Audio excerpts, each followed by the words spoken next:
اذهبا إلى فرعون إنه طغى فقولا له قولا لينا لعله يتذكر أو يخشى قالا ربنا إننا نخاف أن يفرط علينا أو أن يطغى قال لا تخافا إنني معكما أسمع وأرى. السلام عليكم ورحمة الله وبركاته. الحمد لله رب العالمين والصلاة والسلام على رسوله الأمين وعلى آله وصحبه أجمعين. أما بعد، اتقوا الله عباد الله. أعوذ بالله من الشيطان الرجيم. بسم الله الرحمن الرحيم. فأتياه فقولا إنا رسول ربك فأرسل معنا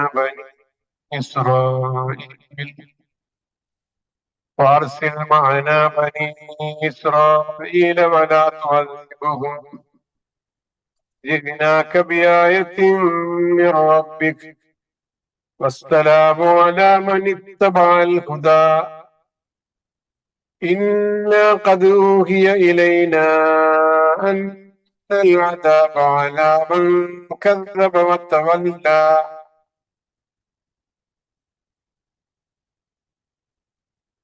ആദരണീയരായ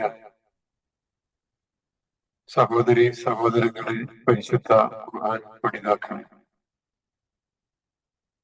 പരിശുദ്ധ ഖുർആനിലെ 20-ാം അധ്യായം സൂറത്തു താഹയിലെ 17-ാമത് ക്ലാസ്സിൽ 47-ാമത്തെ ആയത്താണ് നമ്മൾ ഓതി തുടങ്ങുന്നത്. സ്വീകരണങ്ങൾ ആവശ്യമില്ലാതെ നമ്മൾ എന്തൊരു ചരിത്രത്തിലൂടെയാണ് കടന്നു പോകുന്നത് എന്ന് അറിയാം. മഹാനായ പ്രവാചകൻ മൂസാ നബി അലൈഹിസ്സലാമയുടെ ജീവിതവുമായി ബന്ധപ്പെട്ട് അദ്ദേഹത്തിന്റെ പ്രബോധന പ്രവർത്തനങ്ങളുമായി ബന്ധപ്പെട്ട ആയത്തുകളാണ് സൂറത്തു ത്വാഹയിലെ ആദ്യം മുതൽ ഇതുവരെയുള്ള ഭാഗങ്ങളിലായി നമുക്ക് കാണാൻ സാധിക്കുന്നത്. فأتياه فقولا إنا رسول ربك فأرسل معنا بني إسرائيل ولا تعذبهم قد جئناك بآية من ربك والسلام على من اتبع الهدى. അതിനാൽ നിങ്ങൾ ഇരുവരും അവന്റെ അടുത്ത് ചെന്നിട്ട് പറയുക, ഫറോവയുടെ അടുത്ത് നിങ്ങൾ രണ്ടുപേരും പോവുക, എന്നിട്ട് പറയുക, തീർച്ചയായും ഞങ്ങൾ നിന്റെ രക്ഷിതാവിന്റെ ദൂതന്മാരാകുന്നു. ഇന്നാ റസൂല റബ്ബിക, അതിനാൽ ഇസ്രായേൽ സന്തതികളെ ഞങ്ങളുടെ കൂടെ വിട്ടുതരണം. ഫാർസിൽ മഅന ബനി ഇസ്രായേല, അവരെ മർദ്ദിക്കരുത്. വലാ തുഅദ്ദിബുഹും ഖദ് ജിഅനാക ബിആയത്തിൻ മിർ റബ്ബിക്, നിന്റെ അടുത്ത് ഞങ്ങൾ വന്നിട്ടുള്ളത് നിന്റെ രക്ഷിതാവിങ്കൽ നിന്നുള്ള ദൃഷ്ടാന്തങ്ങൾ കൊണ്ടാകുന്നു. വസ്സലാമു അലാ മൻ ഇത്തബഅൽ ഹുദാ, സന്മാർഗം പിന്തുടർന്നവർക്കായിരിക്കും സമാധാനം. കുറച്ച് വലിയ ഒരായത്ത്. ഇതുവരെ നമ്മൾ ഓതി വന്നതിൽ നിന്ന് വ്യത്യസ്തമായി ഒരൽപ്പം വലിയ ആയത്താണ്. ആയത്തിലുള്ള വാക്കുകളുടെ അർത്ഥം ഫഅ്തിയാഹു, എന്നിട്ട് നിങ്ങൾ രണ്ടുപേരും അവന്റെ അടുത്ത് ചെല്ലുക. എത്തിയാ, നിങ്ങൾ രണ്ടുപേരും ചൊല്ലുക. അത്താ എന്ന ക്രിയയുടെ രണ്ടാള് രണ്ട് ദിവചനത്തിലുള്ള കൽപ്പനക്രിയ. ഫഖൂല, എന്നിട്ട് നിങ്ങൾ രണ്ടുപേരും പറയുക, അതും ഒരു കൽപ്പനക്രിയ, ദിവചന രൂപത്തിലുള്ള. ഇന്നാ റസൂല റബ്ബിക്ക, ഞങ്ങൾ നിന്റെ രക്ഷിതാവിന്റെ അടുക്കൽ നിന്നുള്ള രണ്ട് ദൂതന്മാരാണ്. റസൂല, റസൂലാനി, രണ്ട് റസൂലുകൾ.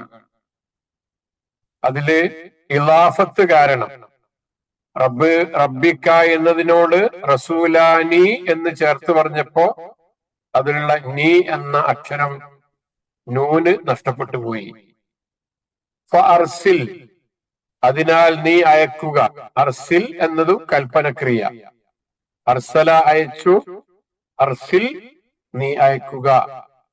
മഅന ഞങ്ങളുടെ കൂടെ, മഅ കൂടെ, നാ ഞങ്ങളുടെ, വലാ തുഅദ്ദിബുഹും ഒരു നിഷേധക്രിയ, അവരെ നീ ശിക്ഷിക്കുകയും ചെയ്യരുത്. തുഅദ്ദിബ് നീ ശിക്ഷിക്കുന്നു, ലാ ഇല്ല. ഇത്തബഅ അവൻ പിന്തുടർന്നു. അതൊക്കെയാണ് അതിലുള്ള വാക്കുകൾ. സർവാധികാരിയും ക്രൂരനുമായ ഫിറഔനിന്റെ മുന്നിൽ ചെന്ന് ഇത്രയും വ്യക്തവും ശക്തവുമായ സന്ദേശം നൽകാനാണ് അള്ളാഹു മൂസാ നബിയോടും ഹാറൂൻ നബിയോടും കൽപ്പിക്കുന്നത്. വളരെ വ്യക്തമാണ്, അതോടൊപ്പം വളരെ ശക്തമാണ്. അള്ളാഹുവിനുള്ള അചഞ്ചലമായ വിശ്വാസത്തിൽ ലഭിക്കുന്ന ധൈര്യവും ദൃഢനിശ്ചയവും ഒക്കെ ഉൾക്കൊണ്ടുള്ള ചില വാക്കുകളാണ് ഇവിടെ നമ്മൾ കാണുന്നത്. ഞങ്ങൾ നിന്റെ രക്ഷിതാവിന്റെ അടുക്കൽ നിന്നുള്ള റസൂലുകളാണ്. ഞങ്ങൾ വന്നിരിക്കുന്നത് ചില ആവശ്യങ്ങളുമായിട്ടാണ്. നിന്റെ രക്ഷിതാവിന്റെ ദൂതന്മാരാകുന്നു എന്ന പ്രയോഗം, ഞാനാണ് നിങ്ങളുടെ ഏറ്റവും വലിയ രക്ഷിതാവ് എന്ന്, അഥവാ അന റബ്ബുക്കുമുൽ അഅല എന്ന് ഫറവ പറയുന്ന ആ ഒരു വാദത്തെ നേരിട്ട് ചോദ്യം ചെയ്യുന്ന ഒരു വർത്തമാനമാണ്, അല്ലേ? തീർച്ചയായും അങ്ങനെയാണ്. അപ്പൊ യഥാർത്ഥത്തിലുള്ള രക്ഷിതാവ് അള്ളാഹു ആണ്. ഫറോവ കേവലം ഒരു സൃഷ്ടി മാത്രമാണ് എന്ന് ഓർമ്മിപ്പിക്കുന്ന ഒരു പ്രയോഗമാണ് റസൂല റബ്ബിക്ക, നിന്റെ റബ്ബിൽ നിന്നുള്ള റസൂലാണ്. ഞങ്ങളുടെ റബ്ബിൽ നിന്നുള്ള എന്നല്ല, നമ്മുടെ റബ്ബിൽ നിന്നും എന്നല്ല പറഞ്ഞത്. നിന്റെ റബ്ബിൽ നിന്നുള്ള രക്ഷിതാവാകുന്നു എന്ന് പറയുമ്പം തന്നെ അവന്റെ മുഴുവൻ വാദഗതികളെയും അവിടെ തച്ചുടക്കുകയാണ് ചെയ്യുന്നത്. അങ്ങനെ ഒരു പ്രയോഗമാണ് ഇവിടെ നമ്മൾ കാണുന്നത്. ഈ ഒരു സൂക്തത്തിലെ ഓരോ ചെറിയ വാചകങ്ങളും നമ്മൾ പരിശോധിക്കുമ്പോ ഒരു പ്രബോധകൻ ദഅവത്ത് നടത്തുന്ന കാര്യം, അതിന്റെ രീതിശാസ്ത്രം എങ്ങനെയാണ് എന്ന് നമ്മളെ ബോധ്യപ്പെടുത്തുന്ന ഒരു കാര്യമാണ്. ആദ്യം എന്താ പറഞ്ഞത്? തങ്ങളുടെ ഐഡന്റിറ്റി വെളിപ്പെടുത്തുക. നമ്മൾ ആരാണ്, ഞങ്ങൾ ആരാണ് എന്ന് പറഞ്ഞു. പിന്നെ പ്രധാനപ്പെട്ട ആവശ്യം ഉന്നയിച്ചു. എന്തിനാണ് ഞങ്ങൾ വന്നത്? ബനു ഇസ്രായേല്യരുടെ മോചനത്തിന് വേണ്ടിയാണ്. പിന്നീട് അതിനുള്ള തെളിവ് ഹാജരാക്കുന്നു. ഞങ്ങളുടെ അടുക്കൽ തെളിവുകളുണ്ട്, ദൃഷ്ടാന്തങ്ങളുണ്ട്. അവസാനം ഈ ഒരു മാർഗം സ്വീകരിച്ചാൽ അതിനുള്ള ഫലം എന്താണ്? വസ്സലാമു അലാ മനിത്തബൽ ഹുദ, സമാധാനം ഉണ്ടാകും എന്ന കാര്യവും ബോധ്യപ്പെടുത്തുന്നു. അപ്പൊ 4 വിഷയങ്ങളാണ്. എന്തൊക്കെയാണത്? ഒന്ന്, സ്വന്തം ഐഡന്റിറ്റി ബോധ്യപ്പെടുത്തുകയാണ്, വെളിപ്പെടുത്തുകയാണ്. 2, വന്ന ആവശ്യം ഉറക്കെ പറയുകയാണ്. 3-മത്തത്, തങ്ങൾ കൊണ്ടുവന്ന തെളിവുകൾ നിരത്തുകയാണ്. 4-മത്തത്, ഈ മാർഗം സ്വീകരിച്ചാലുള്ള ഗുണം എന്താണ് എന്ന് അവരെ ബോധ്യപ്പെടുത്തുകയാണ്. അപ്പൊ ഇതൊരു പ്രബോധകന്റെ പ്രബോധനത്തിന്റെ രീതിശാസ്ത്രം എന്താണ് എന്ന് നമ്മളെ ബോധ്യപ്പെടുത്തുന്നില്ലേ? തീർച്ചയായിട്ടുണ്ട്. ഫറോവയോടുള്ള സംസാരത്തിൽ ഇത്ര കൃത്യമായി, നമ്മൾ നേരത്തെ പറഞ്ഞതുപോലെ വളരെ വ്യക്തമായി, അതേപോലെ പടച്ചവന്റെ ഭാഗത്തു നിന്നുള്ള സംസാരം എന്നുള്ള നിലക്ക് അതിൽ തികഞ്ഞ ഗാംഭീര്യവും ഉൾക്കൊള്ളുന്ന ഒരു സംസാരമാണ്. വെറുതെ പറയുകയല്ല, വെറുതെയുള്ള ഒരു വർത്തമാനമല്ല. അള്ളാഹുവിന്റെ കാര്യം പറയുമ്പോ ഒരു അഴകുഴമ്പൻ സമീപനമല്ല, അല്ലെങ്കിൽ നിസ്സാരമായിട്ടുള്ള സംസാരമല്ല. വളരെ ശക്തമായി ഗാംഭീര്യത്തോടു കൂടിയിട്ടുള്ള സംസാരമാണ്. കാരണം അവർ സംസാരിക്കുന്നത് വെറുതെയുള്ള ചില സംസാരങ്ങളല്ല, പടച്ചോൻ പറഞ്ഞിട്ട് സംസാരിക്കുകയാണ്, പടച്ചവന്റെ ഭാഗത്തു നിന്നുള്ള സംസാരമാണ്. അപ്പൊ അത്രയും ശക്തമായിട്ടുള്ള സംസാരമാണ് ഇവിടെ നടത്തുന്നത്. എന്നിട്ട് എന്താ പറഞ്ഞത്? ഫാർസിൽ മഅന ബനി ഇസ്രായീല വലാ തുഅദ്ദിബു. ഇതാണ് ഇവരുടെ, ഈ മൂസാ നബിയുടെയും ഹാറൂൻ നബിയുടെയും ഒക്കെ അവരുടെ ദൗത്യത്തിന്റെ ലക്ഷ്യങ്ങൾ വിശദീകരിക്കുന്ന ഭാഗമാണ് ഇത്. എന്താണത്? ആ ലക്ഷ്യം, ഞങ്ങൾ അള്ളാഹുവിന്റെ ദൂതന്മാരാണ്, ഞങ്ങൾ വന്നിരിക്കുന്നത് ബനൂ ഇസ്രായേലിനെ മോചിപ്പിക്കുന്നതിന് വേണ്ടിയാണ് എന്ന്. അങ്ങനെ ഈ കൃത്യമായിട്ട് എന്താണ് വന്നത്, എന്തിനാണ് വന്നത് എന്ന ലക്ഷ്യം അവിടെ അവർ വ്യക്തമാക്കുന്നുണ്ട്. അപ്പൊ ഈ ഒരു ലക്ഷ്യം നമുക്കറിയാം. ചരിത്രം, ഞാൻ ചരിത്രത്തിലേക്ക് പോകേണ്ടതില്ല, നമ്മുടെ ചരിത്രമാണ് പറയുന്നത്. വീണ്ടും അതിന്റെ ആഴങ്ങളിലേക്ക് നമ്മൾ പോകേണ്ടതില്ല. നിങ്ങൾക്കറിയാം എന്താണ് ആ ചരിത്രം. ബനൂ ഇസ്രായേല്യരുടെ മോചനത്തിന് വേണ്ടി ഈ പ്രവാചകന്മാരെ അള്ളാഹു നിയോഗിക്കുന്ന ആ ഒരു സംഭവം എന്താ? അങ്ങനെ ഈ ഒരു ആയത്തിന്റെ ആ ഒരു സന്ദർഭം മനസ്സിലാക്കണമെങ്കിൽ ഫറോവയുടെ കാലത്തെ ഈജിപ്തിലുള്ള ബനൂ ഇസ്രായേല്യരുടെ അവസ്ഥ എന്താണെന്ന് നമ്മൾ അറിയണം. അതെന്താണ്? ഇസ്രായേൽ സന്തതികളിൽ ജനിക്കുന്ന കുട്ടികളെ മുഴുവനും കൊന്നൊടുക്കുന്ന രൂപത്തിൽ ആണ് കാര്യങ്ങൾ നടക്കുന്നത്. ഫറോവയുടെ കീഴിൽ കഠിനമായ അടിമപ്പണി ചെയ്യുകയായിരുന്നു ഇസ്രായേല്യർ അന്ന് ചെയ്തിരുന്നത്. അവരെ അങ്ങനെയുള്ള ആ ഒരു ദുരിതത്തിൽ നിന്ന് മോചിപ്പിക്കുക എന്നുള്ളതാണ് മൂസാ നബി അലൈഹി സ്വലാമക്ക് അള്ളാഹു നൽകുന്ന പ്രധാനപ്പെട്ട ഒരു ഉദ്ദേശം. അതുകൊണ്ടാണ് അദ്ദേഹം പറഞ്ഞത് എന്ത്? ഇസ്രായേൽ സന്തതികളെ ഞങ്ങളുടെ കൂടെ അയച്ചു തരിക, അവരെ മർദ്ദിക്കരുത്. രണ്ടാവശ്യങ്ങളാണ്. അവരെ മർദ്ദിക്കരുത്, ഇനി അങ്ങോട്ട് അവരെ മർദ്ദിക്കരുത്. മാത്രല്ല അവരെ ഞങ്ങളുടെ കൂടെ അയച്ചു തരിക, അവർക്ക് മോചനം ആവശ്യമാണ്, മോചിപ്പിക്കാനാണ് ഞങ്ങൾ വന്നത് എന്ന് പറയുമ്പോ അടിച്ചമർത്തപ്പെട്ട ഒരു ജനതയുടെ മോചനത്തിനും പീഡനങ്ങളിൽ നിന്നുള്ള സംരക്ഷണത്തിനും വേണ്ടിയുള്ള വലിയൊരു ആവശ്യമാണ് ഉന്നയിക്കുന്നത്. ഇസ്ലാം എല്ലാ കാലഘട്ടത്തിലും അങ്ങനെ ഉള്ള ഒരു ആശയമാണ് മുന്നോട്ട് വെക്കുന്നത്. മൂസാ നബി അലൈഹിസ്സലാമയുടെ കാലഘട്ടത്തിലുള്ള ഏറ്റവും വലിയ ഒരു അരാജകത്വം എന്ന് പറയുന്നത് പീഡിതരായ ഈ മനുഷ്യരുടെ പ്രയാസം നിറഞ്ഞ ഒരു ജീവിതമായിരുന്നു ഫറോവമാരുടെ കാലത്ത് അവിടെ ഉണ്ടായിരുന്നത് എന്നതാണ്. അപ്പൊ ഇങ്ങനെ പറയുമ്പോ ഇതിന് വെറുതെ പറയുകയല്ല എന്നുള്ള നിലക്ക് പ്രവാചകന്മാർ ആയത്തുകൾ നിരത്തും. അത് വീണ്ടും അത് ആവർത്തിക്കുന്നു. നിന്റെ റബ്ബിന്റെ അടുക്കൽ നിന്ന് നിന്റെ അടുക്കൽ ഞങ്ങൾ വന്നത് ബി ആയത്തിൻ, ദൃഷ്ടാന്തങ്ങളുമായിട്ടാണ്. തെളിവിന്റെ പിൻബലമുണ്ട് എന്ന് പ്രഖ്യാപിക്കുന്നു. നിന്റെ രക്ഷിതാവിന്റെ അടുക്കൽ നിന്നാണ്, നിന്റെ രക്ഷിതാവാണ് ഞങ്ങൾ ഇങ്ങോട്ട് പറഞ്ഞയച്ചത്. വെറും വാദങ്ങൾ ഉന്നയിക്കുന്നവരല്ല ഞങ്ങൾ.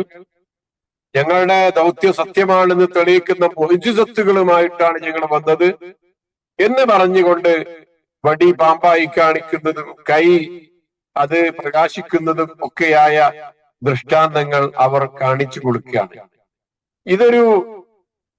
ഒരു സംവാദം നടത്തുമ്പോൾ, ഒരു സംസാരം നടത്തുമ്പോൾ ഇത് ഏറ്റവും നല്ലൊരു ശൈലിയാണ് ഇവിടെ സ്വീകരിക്കുന്നത് എന്ന് നമുക്ക് കാണാം. കാരണം ഏറ്റവും വലിയ പ്രകോപനം ഉണ്ടാക്കാവുന്ന, ഏറ്റവും വലിയൊരു ധിക്കാരിയായ ഒരു ഭരണാധികാരിയോടാണ് ഇങ്ങനെ സൗമ്യമായിട്ട് കാര്യങ്ങൾ അവതരിപ്പിക്കുന്നത്. കഴിഞ്ഞ ആയത്തിൽ നമ്മൾ കണ്ടിട്ടുണ്ടായിരുന്നല്ലോ, നിങ്ങൾ പോയിട്ട് നല്ല സൗമ്യമായ വാക്ക് പറയണം കേട്ടോ എന്ന് പറഞ്ഞപ്പോ ആ സൗമ്യമായ രീതിയിലാണ് ഈ സംസാരം നടത്തുന്നത്. പക്ഷെ ഗാംഭീര്യം ഒട്ടും കുറഞ്ഞിട്ടില്ല, ശക്തമാണ്, വ്യക്തമാണ് ആ സംസാരങ്ങൾ. അങ്ങനെ ഗാംഭീര്യം കുറഞ്ഞുകൊണ്ടുള്ള അതിന്റെ വ്യക്തിഗത കുറഞ്ഞുകൊണ്ടുള്ള ഒരു സംസാരമല്ല അവിടെ അവർ നടത്തുന്നത് എന്ന് നമുക്ക് കാണാൻ സാധിക്കും. ആയത്ത് അവസാനിപ്പിക്കുമ്പോ ഒരു സന്തോഷ വാർത്ത കൂടെ നൽകുന്നുണ്ട് ഫറോവക്ക്. അതെന്താ? വസ്സലാമു അലാ മനിത്തബഅൽ ഹുദ. സന്മാർഗം പിന്തുടരുന്നവർക്ക് സമാധാനം ഉണ്ടാകും. നമ്മൾ സാധാരണ അസ്സലാമു അലൈക്കും എന്ന് പറയുന്നതിന് പകരം മറ്റാരോടും പറയാൻ പറ്റാവുന്ന ഒരു വാക്കാണ് ഇത്. ഇങ്ങനെ റസൂൽ സല്ലല്ലാഹു അലൈഹി വസല്ലമ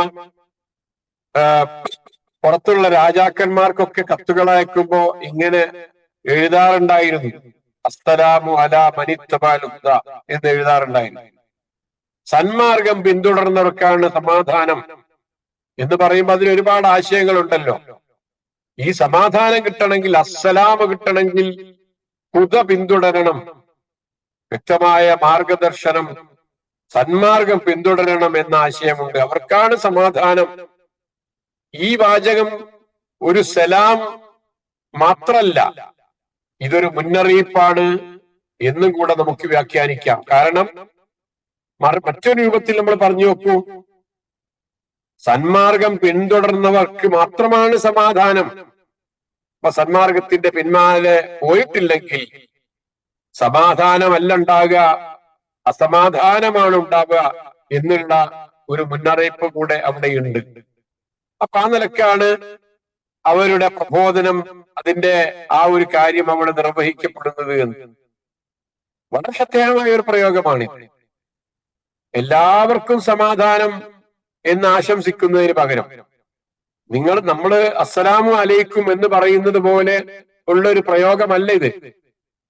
സന്മാർഗം അള്ളാഹുവിന്റെ മാർഗം സ്വീകരിക്കുന്നവർക്ക് മാത്രമാണ് ഉണ്ടാവുക എന്ന ഒരു ധ്വനിയാണ് ഈ ഒരു സംസാരത്തിലൂടെ നമുക്ക് ഇവിടെ കാണാൻ സാധിക്കുന്നത്. അപ്പോ ആ നിലക്ക് അവരുടെ സംസാരം തുറന്നു പോകുന്നു.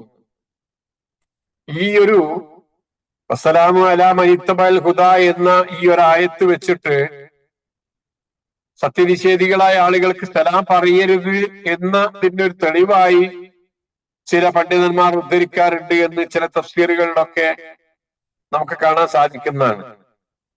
എന്നാൽ റസൂൽ സല്ലല്ലാഹു അലൈഹി വസല്ലമ അങ്ങനെ ഒരാള് ഏത് വിഭാഗമാണ് എന്ന് അന്വേഷിച്ചറിഞ്ഞതിന് ശേഷം മാത്രമേ സലാം പറയാൻ പാടുള്ളൂ എന്ന് റസൂൽ സല്ലല്ലാഹു അലൈഹി വസല്ലമ പഠിപ്പിച്ചിട്ടില്ല. അത് നമ്മൾ പ്രത്യേകം ശ്രദ്ധിക്കേണ്ടതാണ്. ഇത് അറിയുന്ന ഒരാളോട് സംസാരിക്കുമ്പോ ഇങ്ങനെ ഒരു പ്രയോഗം നടത്തി. എന്നാൽ ഒരു കൂട്ടത്തോട്, ഒരാളോട് സംസാരിക്കുമ്പോ, സലാം പറയുമ്പോ അയാൾ ഏതാണ് എന്താണ് എന്ന് അന്വേഷിച്ചറിഞ്ഞ് എന്നിട്ട് സലാം പറയാ എന്നൊരു രൂപം പഠിപ്പിക്കപ്പെട്ടിട്ടില്ല. മറിച്ച് ഒരാൾ നബി സല്ലല്ലാഹു അലൈഹി വസല്ലമയോട് ചോദിച്ചു, ഇസ്ലാമിൽ ഏറ്റവും ഉത്തമമായ കാര്യം ഏതാണ്? അപ്പൊ അതിന് അദ്ദേഹം നൽകുന്ന മറുപടി ഭക്ഷണം നൽകലാണ്, ഇത്ആമു തആം. രണ്ടാമത്തത് നിനക്ക് പരിചയമുള്ളവർക്കും പരിചയമില്ലാത്തവർക്കും സലാം പറയലുമാണ്. ലിമൻ അറഫ്ത വമൻ ലം തഅരിഫ്. നിനക്ക് പരിചയമുള്ളവരും പരിചയമില്ലാത്തവരുമായ ആളുകൾക്ക് നീ സലാം പറയലാണ് എന്ന ഹദീസ് സ്വഹീഹ് ബുഖാരിയിലും മുസ്ലിമിലുമൊക്കെ വന്ന കാര്യമാണ്. അപ്പൊ ആ നിലക്ക് പ്രാധാന്യം അർഹിക്കുന്ന ഒരു സംഗതിയാണ് എന്നർത്ഥം. സലാം പറയുന്നതിനെ സംബന്ധിച്ചുള്ള വിശദീകരണത്തിലേക്ക് പോകേണ്ടതില്ല, നമുക്കറിയാവുന്ന ഒരു വിഷയമാണ്. എങ്കിൽ തന്നെയും ഒന്ന് രണ്ട് വിഷയങ്ങൾ നബി സല്ലല്ലാഹു അലൈഹി വസല്ലം പറഞ്ഞു. ഒരു മുസ്ലിമിന് മറ്റൊരു മുസ്ലിമിന്റെ മേൽ 6 അവകാശങ്ങളുണ്ട്. ഒരാള് വേറൊരു മുസ്ലിമിന് ഒരു മുസ്ലിമിന് വേറൊരാളോട് 5 ബാധ്യതകൾ നിർവഹിക്കാനുണ്ട്. അതിൽ ഒന്നാമത്തതാണ് അവനെ കണ്ടുമുട്ടിയാൽ സലാം പറയുക എന്നുള്ളത്. അപ്പൊ അത് മറ്റൊരാൾക്ക് കിട്ടേണ്ട അവകാശമാണ് നമ്മിൽ നിന്ന്. അങ്ങനെ കണ്ടിട്ട് വേണം സലാം പറയണമെങ്കിൽ എന്നാണ്. അങ്ങനെ നമ്മൾ കരുതി വേണം സലാം പറയണമെങ്കിൽ എന്നാണ്. ഇനി സലാം പറഞ്ഞാലോ, വൈദാ ഹുയ്യീതും ബിതഹിയ്യത്തിൻ ഫഹയ്യു ബിഅഹ്സന മിൻഹാ ഔ റുദ്ദൂഹാ. നിങ്ങളെ ആരെങ്കിലും ഇങ്ങനെ അഭിവാദ്യം ചെയ്താൽ അതിനേക്കാൾ നല്ല രൂപത്തിൽ നിങ്ങൾ അവർക്ക് പ്രത്യഭിവാദ്യം ചെയ്യണം എന്ന് ഖുർആൻ പറയുന്നുണ്ട്. അപ്പൊ നമ്മളോട് ഇങ്ങോട്ടൊരാൾ സലാം പറഞ്ഞാൽ അതിനേക്കാൾ ഭംഗിയായി അസ്സലാമു അലൈക്കും, അള്ളാഹുവിന്റെ രക്ഷ നിങ്ങൾക്കുണ്ടാവട്ടെ എന്ന് നമ്മളോട് ഒരാൾ പറഞ്ഞാൽ കുറച്ചുകൂടെ കൂട്ടിയിട്ട് അതിനെ കുറെ കൂടെ ഭംഗി വരുത്തിയിട്ട് വഅലൈക്കുമുസ്സലാം വറഹ്മത്തുള്ളാഹ്, എന്ന് അതിനോട് ഒരല്പം കൂടെ കൂട്ടി ഭംഗിയാക്കിയിട്ട് വേണം നിങ്ങൾ തിരിച്ചു പറയേണ്ടത് എന്ന് വരെ ഖുർആൻ നമ്മളെ പഠിപ്പിച്ചിട്ടുണ്ട്. അപ്പൊ ഇതാണ് സലാം പറയുന്നതും പറഞ്ഞാൽ മടക്കുന്നതുമായി ബന്ധപ്പെട്ട് നമ്മൾ പരിശോധിക്കുമ്പോൾ നമുക്കിവിടെ ബോധ്യപ്പെടുന്ന സംഗതികൾ. ഇതിന്റെ അവസാന ഭാഗത്തേക്ക് വരുമ്പോൾ ഇത് മൂസാ നബി അലൈഹിസ്സലാം ഫറോവയുടെ അടുക്കലേക്ക് ചെന്ന് ധൈര്യപൂർവം ഇസ്ലാം എന്താണ് എന്ന്, അല്ലെങ്കിൽ അവരുടെ ദൗത്യം എന്താണ് എന്ന് പ്രഖ്യാപിക്കുന്ന ഭാഗമാണല്ലോ ഇവിടെ. അതുകൊണ്ട് തന്നെ പ്രവാചക സല്ലല്ലാഹു അലൈഹി വസല്ലമയുടെ കാലത്ത് നടന്ന ഒരുപാട് സംഭവങ്ങൾ ഈ ഒരു ആശയത്തെ ഓർപ്പിക്കുന്ന വിധത്തിലുള്ള ഒരുപാട് സംഭവങ്ങൾ സഹാബികളുടെ ജീവചരിത്രത്തിൽ നമുക്ക് കാണാൻ സാധിക്കുന്നതാണ്. റസൂൽ സല്ലല്ലാഹു അലൈഹി വസല്ലമ ഇതേപോലെയുള്ള ഫറോവമാരുടെ അടുത്തേക്ക് സഹാബത്തിനെ പറഞ്ഞേക്കുന്ന രംഗങ്ങളുണ്ട്. അവർ ദിവസങ്ങളോളം യാത്ര ചെയ്ത് എന്നിട്ട് ആ ക്രൂരന്മാരും ധാർഷ്ട്യക്കാരുമായ ആളുകളുടെ മുന്നിലേക്ക് കടന്നു ചെല്ലുന്ന ഒരുപാട് സംഭവങ്ങൾ പ്രവാചക സല്ലല്ലാഹു അലൈഹി വസല്ലമയുടെ സഹാബിമാരുടെ ചരിത്രത്തിൽ അവരുടെ വിശ്വാസത്തിന്റെ കരുത്ത്, പ്രവാചകന്റെ സന്ദേശങ്ങൾ എത്തിച്ചു കൊടുക്കുന്നതിന്റെ പ്രാധാന്യം, അതൊക്കെ നമുക്ക് മനസ്സിലാക്കാൻ പറ്റാവുന്ന രൂപത്തിൽ ഒരുപാട് ചരിത്രങ്ങളുണ്ട്. ഒന്ന് രണ്ട് സംഭവങ്ങൾ നിങ്ങളുടെ ശ്രദ്ധയിലേക്ക് കൊണ്ടുവരട്ടെ. ജാഫർ ഇബ്നു അബീ താലിബ് റളിയല്ലാഹു അൻഹുവിനെ നിങ്ങൾക്കറിയാം. നജ്ജാശി രാജാവ്, അബസീനിയയിലെ നജ്ജാശി രാജാവിന്റെ മുമ്പിൽ ഇസ്ലാമിനെ അതിശക്തമായി പ്രദർശിപ്പിക്കുന്ന ചില രംഗങ്ങളുണ്ട്. അബസീനിയയിൽ കുറെ കാലം മുസ്ലിങ്ങൾ ചെന്ന് താമസിച്ച കഥകൾ നമ്മൾ കേട്ടിട്ടുണ്ടാവുമല്ലോ. മക്കയിലെ ഖുറൈശികളുടെ പീഡനം സഹിക്കവയ്യാതെ മുസ്ലിങ്ങൾ അബസീനിയയിലേക്ക് പലായനം ചെയ്യുന്നു. ഖുറൈശികൾ അവിടെയും അവരെ പിന്തുടർന്നെത്തി. മുസ്ലിങ്ങളെ ഞങ്ങളുടെ നാട്ടിൽ നിന്ന് ഓടിപ്പോന്ന ആളുകളാണ്, അവരെ ഞങ്ങൾക്ക് തന്നെ വിട്ടുകിട്ടണമെന്ന് പറഞ്ഞ് നജ്ജാശി രാജാവിന്റെ അടുക്കൽ അവർ ചെന്നു. രാജാവ് മുസ്ലിങ്ങളെ തന്റെ സദസ്സിലേക്ക് വിളിപ്പിച്ചു. അവിടെ ആർക്കും സംസാരിക്കാം, പക്ഷെ ആ കൂട്ടത്തിൽ നിന്ന് ധൈര്യശാലിയായ ജഅഫർ റളിയല്ലാഹു അൻഹു എഴുന്നേറ്റ് നിന്നു. അദ്ദേഹം കുറെ ചോദ്യങ്ങൾ ചോദിച്ചു. ഖുറൈശികൾ പ്രതിനിധികൾ മുസ്ലിങ്ങൾക്കെതിരെ ഒരുപാട് ആരോപണങ്ങൾ ഉന്നയിച്ചു. ജഅഫർ റളിയല്ലാഹു അൻഹു വളരെ ശാന്തമായി, എന്നാൽ ഏറെ ദൃഢനിശ്ചയത്തോട് കൂടിയിട്ട് അവിടെ സംസാരിക്കുന്നുണ്ട്. ആ സംസാരം ഇങ്ങനെയാണ്: അല്ലയോ രാജാവേ, ഞങ്ങൾ വിഗ്രഹാരാധകരും അജ്ഞരുമായ ഒരു ജനതയായിരുന്നു. ഞങ്ങൾ ശവം തിന്നുകയും തിന്മകൾ പ്രവർത്തിക്കുകയും കുടുംബ ബന്ധങ്ങൾ വിച്ഛേദിക്കുകയും അയൽക്കാരെ ദ്രോഹിക്കുകയും ചെയ്തിരുന്നു. ശക്തൻ ദുർബലനെ ചൂഷണം ചെയ്തിരുന്നു. അപ്പോഴാണ് ഞങ്ങളിൽ നിന്ന് തന്നെയുള്ള സത്യസന്ധനും വിശ്വസ്തരുമായ ഒരാളെ അള്ളാഹു ഞങ്ങളിലേക്ക് ദൂതനായി അയച്ചത്. അദ്ദേഹം ഞങ്ങളെ ഏകനായ അള്ളാഹുവിനെ ആരാധിക്കാനും കല്ലുകളെയും വിഗ്രഹങ്ങളെയും ഉപേക്ഷിക്കാനും ആഹ്വാനം ചെയ്തു. സത്യം പറയാനും വാക്കുപാലിക്കാനും കുടുംബബന്ധം ചേർക്കാനും അയൽക്കാർക്ക് നന്മ ചെയ്യാനും നിഷിദ്ധങ്ങളിൽ നിന്നും രക്തച്ചൊരിച്ചിലിൽ നിന്നും വിട്ടുനിൽക്കാനും അദ്ദേഹം ഞങ്ങളെ പഠിപ്പിച്ചു. കണ്ടില്ലേ ഈ ഒരു സംസാരം? നമ്മൾ ഈ ഒരു വാക്കുകൾ മാത്രം പരിശോധിച്ചാൽ എല്ലാം അടങ്ങിയിട്ടുണ്ടല്ലോ ആ സംസാരത്തിൽ. എവിടെയായിരുന്നു അവരെന്ന്, പ്രവാചകൻ വന്ന് അവരെ എന്തൊക്കെയാണ് അവർക്കിടയിൽ ചെയ്തുകൊണ്ടിരിക്കുന്നത് എന്ന് കൃത്യമായി പറഞ്ഞു. അങ്ങനെ സംസാരം തുറന്നു പോകുന്നതിനിടക്ക് ഈസാ നബിയെയും മാതാവ് മറിയമിനെയും അലൈഹിമുസ്സലാം കുറിച്ച് പരാമർശിക്കുന്ന സൂറത്ത് മറിയമിലെ വാചകങ്ങൾ അദ്ദേഹം ഓതിക്കേർപ്പിച്ചു കൊടുക്കുന്നു. നജാശി രാജാവും സദസ്സിലുണ്ടായിരുന്ന പുരോഹിതന്മാരും ഇത്രയും സുന്ദരമായ പരാമർശം ഈസാ നബിയെ സംബന്ധിച്ച് അതേപോലെ മറിയമിനെ സംബന്ധിച്ചൊന്നും കേട്ടിട്ടില്ല. അവർ കരഞ്ഞു എന്നാണ് ആ സന്ദർഭത്തിൽ. അപ്പൊ ജഅഫർ റളിയല്ലാഹു അൻഹുവിന്റെ വാക്കുകളിൽ സംതൃപ്തനായ രാജാവ് പിന്നീട് മുസ്ലിങ്ങൾക്ക് തന്റെ രാജ്യത്ത് അഭയം നൽകുകയും ഖുറൈശികളുടെ ആവശ്യങ്ങൾ നിരസിക്കുകയും ചെയ്യുന്നുണ്ട്. ഇത് വെറും ഒരു ജാഫറിന്റെ ചരിത്രം മാത്രമല്ല. അബ്ദുല്ലാഹി ഇബ്നു ഹുദാഫ അസ്സഹ്മി, കിസ്റ ചക്രവർത്തിയുടെ അഥവാ പേർഷ്യൻ ചക്രവർത്തിയുടെ മുമ്പിലേക്ക് ചെല്ലുന്നുണ്ട്. പ്രവാചക സല്ലല്ലാഹു അലൈഹി വസല്ലം വിവിധ രാജാക്കന്മാർക്ക് ഇസ്ലാമിലേക്ക് ക്ഷണിച്ചുകൊണ്ട് കത്തുകൾ അയക്കുകയാണ്. പേർഷ്യൻ ചക്രവർത്തിയായ കിസ്ര പർവേസിന് കത്ത് നൽകാനുള്ള ദൗത്യം അബ്ദുല്ലാഹിബ്നു ഹുദാഫക്കായിരുന്നു. അദ്ദേഹം കിസ്റായുടെ കൊട്ടാരത്തിലെത്തി പ്രവാചകന്റെ കത്ത് കൈമാറി. കിസ്റ കത്ത് വായിച്ച ശേഷം ധാർഷ്ട്യത്തോടുകൂടി അഹങ്കാരത്തോടുകൂടി ആ കത്ത് വലിച്ചു കീറി. ഇത് കണ്ടിട്ട് അബ്ദുല്ലാഹിബ്നു ഹുദാഫ റളിയല്ലാഹു അൻഹു ഒട്ടും പതറിയില്ല. അദ്ദേഹം ധൈര്യപൂർവ്വം അവിടെ നിന്ന് മടങ്ങുകയാണ്.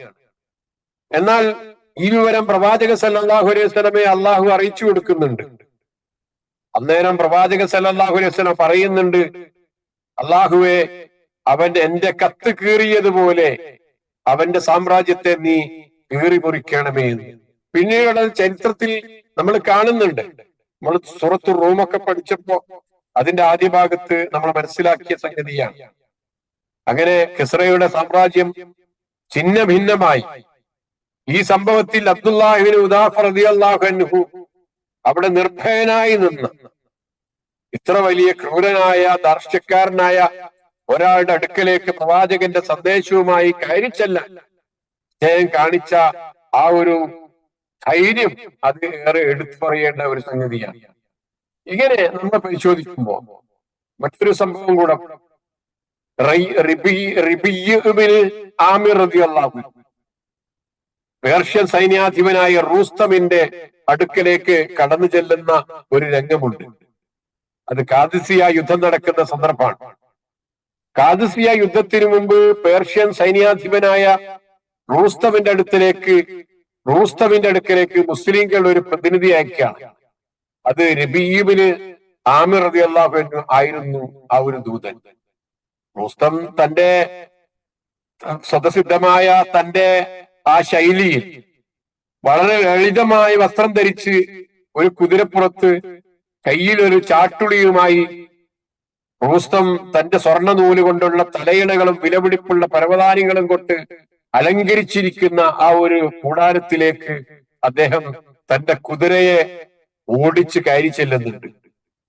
എന്നിട്ട് അവിടെ ആ കൂടാരത്തിന് പുറത്തെത്തിയപ്പോ ആ കൂടാരത്തിന് വെളിയിൽ തന്റെ കുതിരയെ കെട്ടിയിട്ട് തന്റെ കയ്യിലുണ്ടായിരുന്ന ചാട്ടുള്ളി നിലത്ത് കുത്തി കൊണ്ട് അദ്ദേഹം ആ പരവതാനികളിലൂടെ മുന്നോട്ട് കടന്നു ചെല്ലുകയാണ്. അപ്പൊ ഈ വരവ് കണ്ടപ്പോൾ റൂസ്തമിന് അതിശക്തമായ ദേഷ്യം വരുന്നുണ്ട്. റൂസ്തം വരവിന്റെ ഉദ്ദേശം ചോദിച്ചു. റബീഇ മറുപടി പറഞ്ഞു, അടിമകൾ ആരാധിക്കുന്നതിൽ നിന്ന് ഏകനായ അള്ളാഹുവിനെ ആരാധിക്കുന്നതിലേക്ക് മനുഷ്യരെ മോചിപ്പിക്കാൻ അള്ളാഹു ഞങ്ങളെ നിയോഗിച്ചിരിക്കുകയാണ്. അതിനാണ് അള്ളാഹു ഞങ്ങളെ അയച്ചിരിക്കുന്നത്. ദുനിയാവിന്റെ ഇടുങ്ങിയ അവസ്ഥയിൽ നിന്ന് അതിന്റെ വിശാലതയിലേക്ക്, മറ്റു മതങ്ങളുടെ അനീതിയിൽ നിന്ന് ഇസ്ലാമിന്റെ നീതിയിലേക്ക് അവരെ കൊണ്ടുവരാനാണ് ഞങ്ങൾ വന്നിരിക്കുന്നത്. ആരെങ്കിലും അത് സ്വീകരിച്ചാൽ ഞങ്ങൾ അവരെ അംഗീകരിക്കും, അല്ലെങ്കിൽ ഞങ്ങൾ അവരോട് യുദ്ധം ചെയ്യും. അള്ളാഹുവിന്റെ വാഗ്ദാനം വിജയം അഥവാ രക്തസാക്ഷിത്വം ഞങ്ങൾക്ക് ലഭിക്കുന്നത് വരെ എന്ന് അദ്ദേഹം പറയുന്നുണ്ട്. ചുരുക്കത്തിൽ ഇത്ര ശക്തമായി കാര്യങ്ങൾ അവതരിപ്പിക്കാൻ കെൽപ്പുള്ള ആളുകളായിരുന്നു സഹാബത്ത്. അവരുടെ വാക്കുകളും പെരുമാറ്റവും ഒക്കെ തന്നെ വളരെ ശക്തമായിരുന്നു. പ്രത്യേകിച്ച് റബീഇ റളിയല്ലാഹു അൻഹുവിന്റെ ഈ വാക്കുകളും പെരുമാറ്റവും ഒക്കെ റൂസ്തമിനെയും സദസ്സിലുണ്ടായിരുന്നവരെയും അത്ഭുതപ്പെടുത്തിയിട്ടുണ്ട്. അദ്ദേഹത്തിന്റെ വാക്കുകളിൽ മുസ്ലിങ്ങളുടെ ലക്ഷ്യവും അവരുടെ നിശ്ചയദാർഢ്യവും ഒക്കെ വളരെ കൃത്യമായി പ്രകടമായിരുന്നു എന്ന് ആ ചരിത്രങ്ങൾ നമുക്ക് വെളിവാക്കി തരുന്നുണ്ട്. ഒന്നുകൂടെ ഒരു ചരിത്രം കൂടെ, ദിഹിയത്തുൽ കൽബി ഹിറക്കൽ രാജാവിന്റെ അടുക്കലേക്ക് പോകുന്നുണ്ട്. ബൈസന്റീനിയൻ ചക്രവർത്തിയായ ഹിറക്കലിന് ഇസ്ലാമിലേക്ക് ക്ഷണിച്ചുകൊണ്ട് പ്രവാചക സല്ലല്ലാഹു അലൈഹി വസല്ലമ നിയോഗിക്കുന്നത് ദിഹിയത്തുൽ കൽബി റളിയല്ലാഹു അൻഹുവിനെയാണ്. ഹിറക്കൽ പ്രവാചകനെ കുറിച്ച് നേരത്തെ കേട്ടിട്ടുണ്ട്. അതുകൊണ്ട് തന്നെ കൂടുതൽ അറിയാൻ ആഗ്രഹിച്ചിരിക്കുന്ന ഒരു കാലമായിരിക്കും.